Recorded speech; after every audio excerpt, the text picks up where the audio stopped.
ও doctor কখন আসবে? জানি না, অপেক্ষা করো। ছেলেকে নিয়ে খুব ভয় করছে।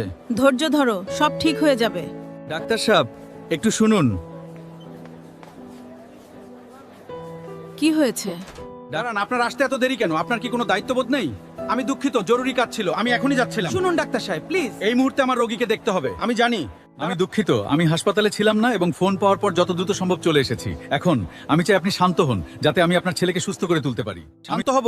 যদি আপনার ছেলে এখন এই ঘরে থাকতো, আপনি কি শান্ত হতেন? ডাক্তারের জন্য অপেক্ষা করতে করতে যদি আপনার নিজের ছেলে মারা যায়, তাহলে আপনি কি করবেন? আল্লাহর অশেষ রহমতে আমরা আমাদের সেরাটা দেব, পাশাপাশি আপনার ছেলের সুস্থ জীবনের জন্য আপনিও দোয়া করুন, কেমন? জি ডাক্তার সাহেব, আমরা দোয়া করব। অস্ত্রোপচারে কয়েক ঘন্টা সময় লাগলো। আপনার ছেলে বেঁচে গেছে। আপনার কোনো প্রশ্ন থাকলে নার্সকে জিজ্ঞাসা করবেন। উনি এত অহংকারী কেন? আমার ছেলের অবস্থা সম্পর্কে জিজ্ঞাসা করার জন্য উনি কয়েক মিনিট অপেক্ষা করতে পারলেন না? আমি দুঃখিত স্যার, উনি এই মুহূর্তে ব্যস্ত আছেন। স্যারের ছেলে গতকাল সড়ক দুর্ঘটনায় মারা গেছেন। আমরা যখন আপনার ছেলের অস্ত্রোপচারের জন্য তাকে ডাকি, তখন উনি দাফন কার্যে ছিলেন, তাই ওনার আসতে দেরি হয়ে গিয়েছিল। আমি যে ভুল বিচারটা করলাম, আপনারা কখনো কাউকে এভাবে বিচার করবেন না, দয়া করে। কারণ আপনি জানেন না ওই মানুষটির জীবনের উপর কি পরিস্থিতি বয়ে যাচ্ছে।